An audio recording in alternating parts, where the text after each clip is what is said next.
मंत्र नमो का हमें प्राणों से प्यारा, मंत्र नमो का हमें प्राणों से प्यार। ये है वो जहां, ये है वो जहाज जिसने लाखों को तारा। मंत्र नमो का हमें प्राणों से प्यारा। नमो ऐरिहंताणं, नमो सिद्धाणं, नमो ऐरियाणं, नमो वज्रयाणं, नमो लोये सवसाहुणं। मंत्र नमो का हमें प्राणों से प्यारा, मंत्र नमो का हमें प्राणों से प्यार। अहिंसा परमो धर्म के, महावीर भगवान के, संत शिरोमणि आचार्य गुरुवर श्री विद्यासागर जी महाराज के, उत्तम शौच धर्म के,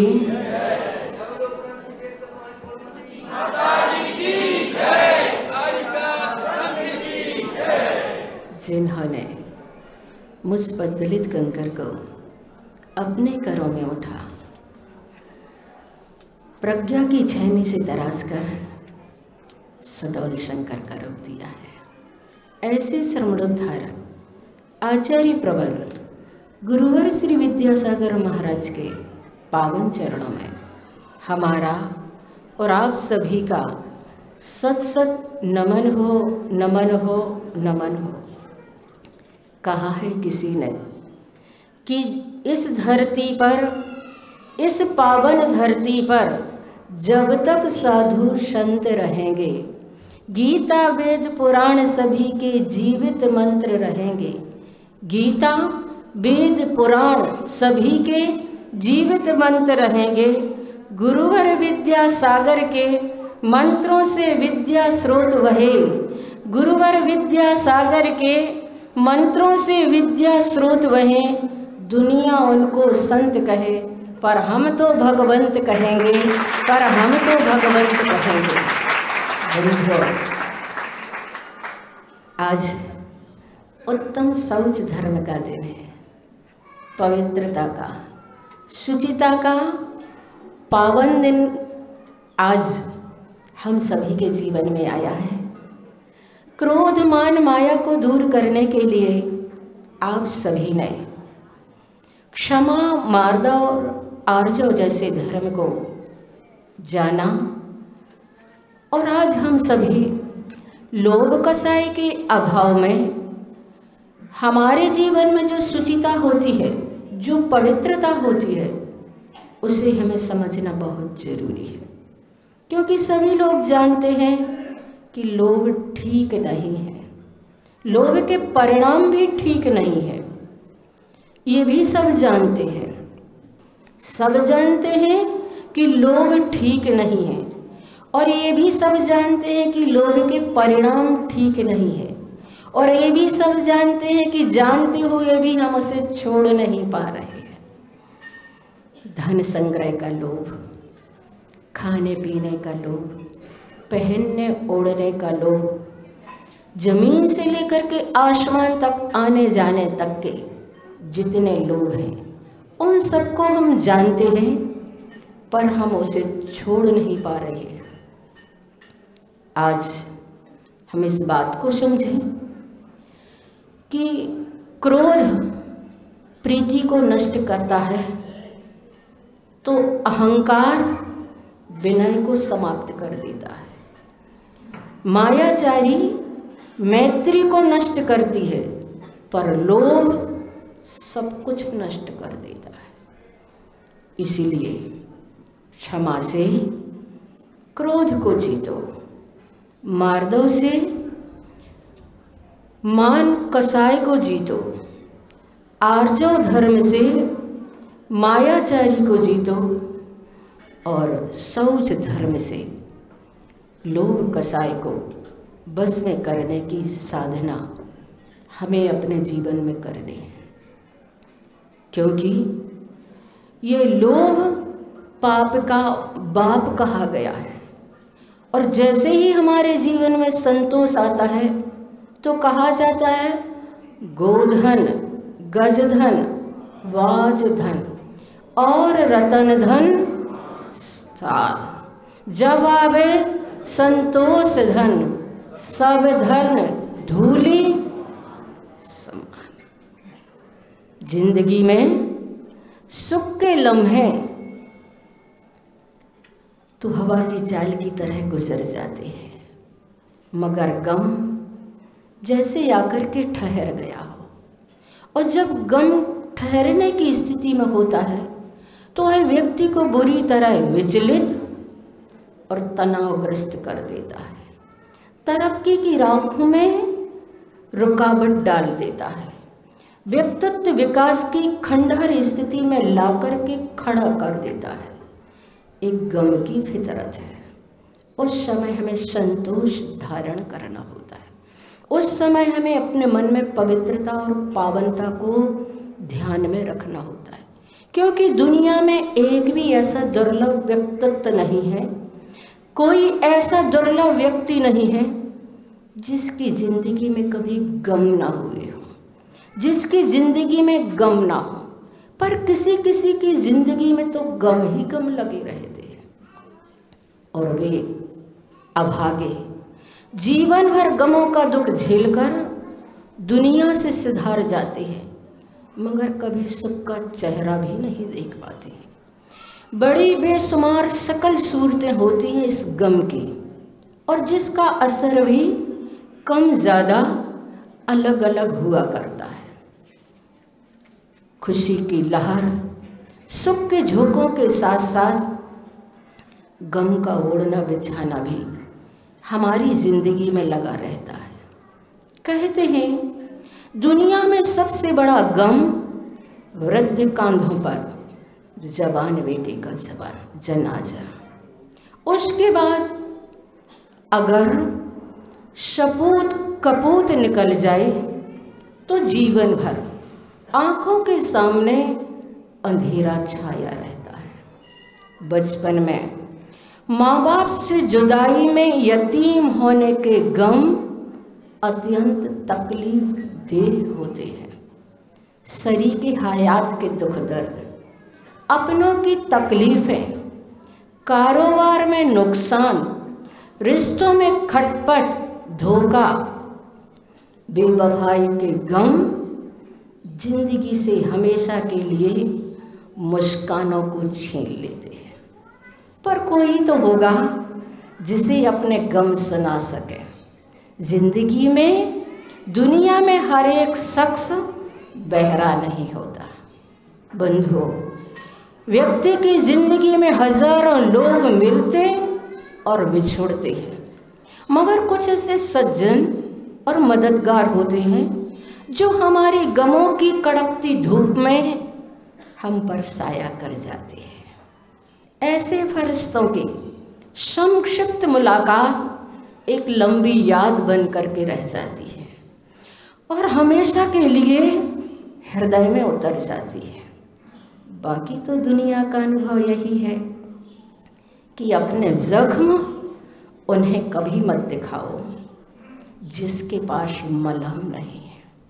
वे तुम्हारे जख्मों को ठीक करने के बजाय गहरा और कर देंगे। वे खुद गर्ज लोग तुम्हारे जख्मों पर नमक छिड़क कर उसे और दर्द देंगे, जिसका दर्द लिए तुम जगह जगह दर दर भटकते रहोगे।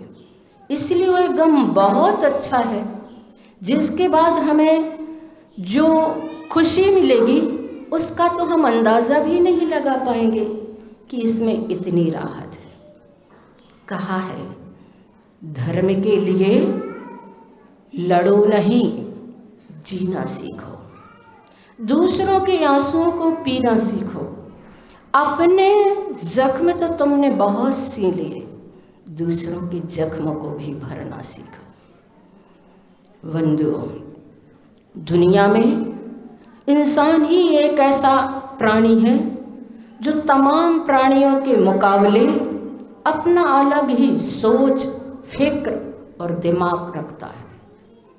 खुशी हासिल करने के लिए महत्वाकांक्षाओं को पालकर सुख के सागर में खोया रहता है। मगर खुशी उस मोती की तरह होती है जिसे हासिल करने के लिए व्यक्ति को उसके सामने फैली जिंदगी के समुद्र में उसे छलांग लगानी होती है। तो कभी उसे खुशी के मोती हासिल होते हैं, कभी गम के पत्थर नसीब बनते हैं। इसलिए शेख सादी का कहना है कि वह गम बहुत अच्छा है जिसके बाद हमें खुशी हासिल होती है। गम जिंदगी का अहम और अनिवार्य पहलू है। गमों की तपन में खुशी की चमक में निखार आता है। इसलिए महान होते हैं वो लोग जो जीवन भर अपने सीने में गमों को छुपाकर मुस्कुराते रहते हैं और कहते हैं, गम सहकर मुस्कुराओ जिंदगी में, यहाँ बुज़दिलों की गुजर नहीं होती। गम सहकर मुस्कुराओ जिंदगी में, यहाँ बुज़दिलों की गुजर नहीं होती। हंसना भी जरूरी होता है जीने के लिए, रोकर के जिंदगी बसर नहीं होती। मुस्कुराहट हमेशा गम पर भारी होता है। मुस्कुराहट वह इकलौता लिबास है जो फैशन में रहकर चलन में चलता है। दुनिया का अनुभव भले ही कुछ हो, मगर मैं आप लोगों से कहना चाहती हूँ, जब भी तुम्हारी जिंदगी में कोई मुश्किलें हो, कोई मुसीबतें हो, कोई परेशानियाँ हो, तो उनका मुस्कुरा करके मुकाबला करो। धैर्य और सब्र से काम लो।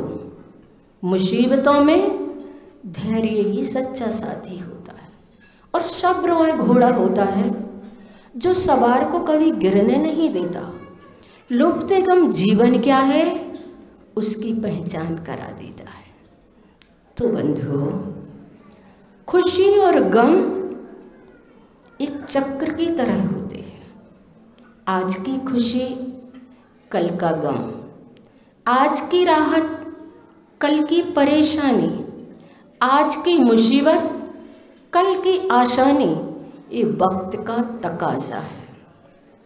सुख और दुख जिंदगी के अविभाज्य अंग हैं। सुख और दुख दोनों सगे भाई हैं। फर्क सिर्फ इतना है कि सुख बड़ा भाई है और दुख छोटा भाई है। इसलिए तुम्हारी जिंदगी में दुख तो होगा और दुख होना भी चाहिए। मैं मानती हूँ कि जिंदगी में थोड़ा दुख जरूरी भी है, क्योंकि गुलाब के पौधे में सिर्फ फूल ही नहीं खिलते हैं, कांटे भी हुआ करते हैं। जिंदगी भी एक गुलाब का पौधा है जिसमें सुख के साथ गम भी होते हैं, गम के कांटे भी लगे होते हैं। जिंदगी की हर बेल पर सभी अंगूर मीठे नहीं होते, कुछ खट्टे भी होते हैं।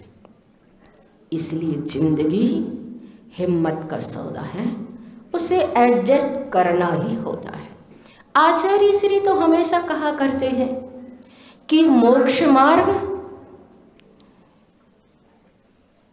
मुश्किलों, उपसर्ग और परेशानियों के बीच में, परिसहों के बीच से ही गुजरता है। आचार्य श्री का कहना है, हर्ष के अतिरेक में मोक्ष मार्ग ढलान में आ जाता है। इसलिए गम अगर तुम्हारी जिंदगी में है तो मत कहो कभी दिन अपने खराब हैं, मत कहो कभी दिन अपने खराब हैं, कांटों के बीच घिर गए समझो गुलाब है। थोड़ा दुख जरूरी है। जैसे आप मीठा लेते हैं तो जब मीठा लेते लेते ऊब जाते हैं तब आप क्या करते हैं, बीच में नमकीन ले लेते हैं। नमकीन से मीठे का महत्व बढ़ जाता है। दुख, गम मुसीबतें हमारी जिंदगी में नमकीन की तरह हुआ करती है। जिसने अपनी जिंदगी में दुख नहीं भोगा, जिसने अपनी जिंदगी में दुख नहीं जाना, उसके लिए तो सुख भी व्यर्थ है, वह सुख का भी अनुभव नहीं कर पाएगा। क्योंकि जिसने अपनी जिंदगी में कांटों की चुभन का अनुभव किया है, वही फूलों का महत्व समझ सकता है। जिसने अपनी जिंदगी में अमावस की अंधेरी रात देखी है, वही सूर्य को धन्यवाद दे सकता है। उसी प्रकार जिसने अपनी जिंदगी में दुख भोगा है, वही सुख का भी अनुभव कर सकता है। इसलिए बंधुओं, प्रतिकूल परिस्थितियों को स्वीकारो। जीवन का ये सूत्र है, स्वीकारो संघर्ष, तूफानों के बीच में नौका चले सहर्ष। जब हम लोग आचार्य श्री के साथ व्यासी सन में संवेद शिखर की यात्रा के लिए गए। संवेद शिखर नैनागिर से संवेद शिखर की यात्रा लगभग 1000 किलोमीटर की थी, और हम सभी उस समय बहने थे, किसी की दीक्षा नहीं हुई थी। 50-60 उस समय करीब ब्रह्मचारिणियाँ थी। सभी आचार्य श्री के साथ पैदल ही विहार करते थे। उस समय आचार्य श्री ने हम लोगों की पैदल यात्रा की साधना कराई थी, और सब बहनें चलती थीं। पैरों में बड़े बड़े छाले फोले हो गए थे। बिहार प्रांत में प्रवेश करते करते तो फोले बहुत बड़े बड़े हो गए, और जैसे ही हम लोग डाल्टनगंज में प्रवेश किए, वहाँ सड़क देखी तो इतनी मोटी मोटी गिट्टी थी, डामर तो कहीं नजर ही नहीं आ रहा था। नुकीली गिट्टी, जैसे ही उस पर पैर रखते तो उछल जाते थे। तो आचार्य श्री हम सभी का मनोबल बढ़ाते थे। आचार्य श्री कहते थे, देखो इस सड़क पर डनलप के गद्दे बिछे हैं, इसीलिए लोग उछल जाते हैं। और फिर कहा करते थे कि उस नाविक की क्या परीक्षा जिस पथ में शूल न हो, और उस पथिक की क्या परीक्षा, उस पथिक की क्या परीक्षा जिस पथ में शूल न हो, उस नाविक की क्या परीक्षा जो धारा प्रतिकूल न हो।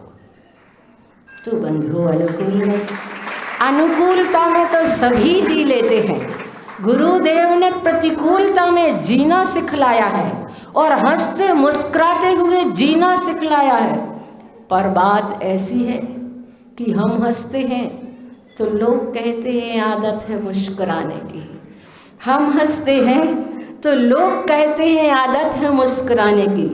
उन्हें क्या पता है ये पहली अदा है गम छुपाने की।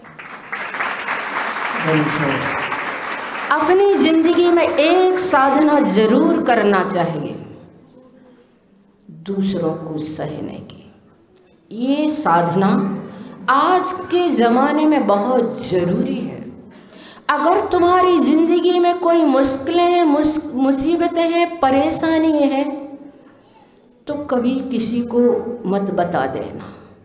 अपना दुखड़ा कभी किसी के सामने मत रो देना, क्योंकि हर व्यक्ति डॉक्टर नहीं होता। वह तुम्हारे दुख को कम तो नहीं करेगा, बढ़ा जरूर देगा।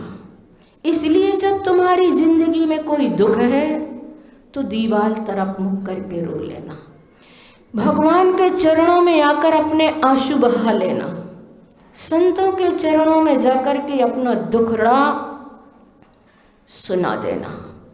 पर भूलकर पड़ोसी को मत बताना, क्योंकि पड़ोसी तुम्हें दुखी जान लेगा तो तुम्हारे पास बैठना भी पसंद नहीं करता, बैठना भी पसंद नहीं करेगा, क्योंकि दुनिया में दुखी व्यक्ति का कोई साथ देने वाला नहीं होता।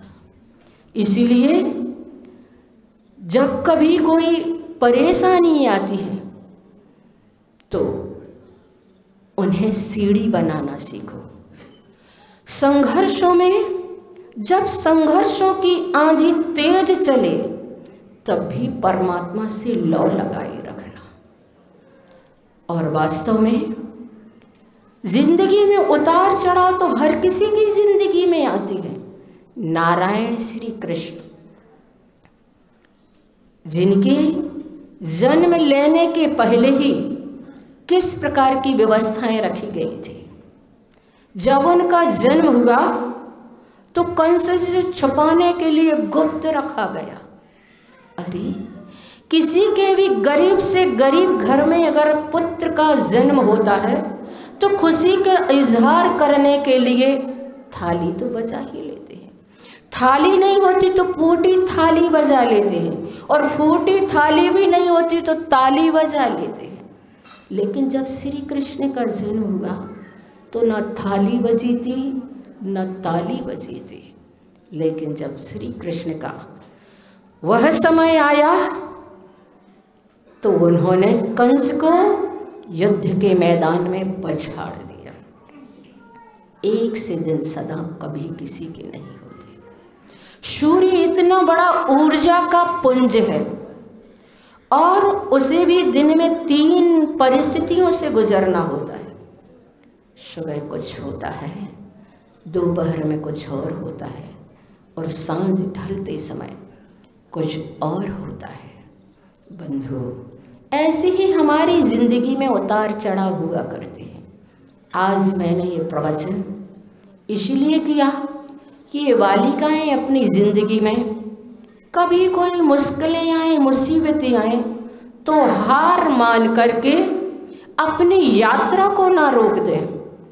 क्योंकि जिंदगी में जो हार मान करके अपनी यात्रा को रोक देता है उनकी यात्रा अधूरी मानी जाती है।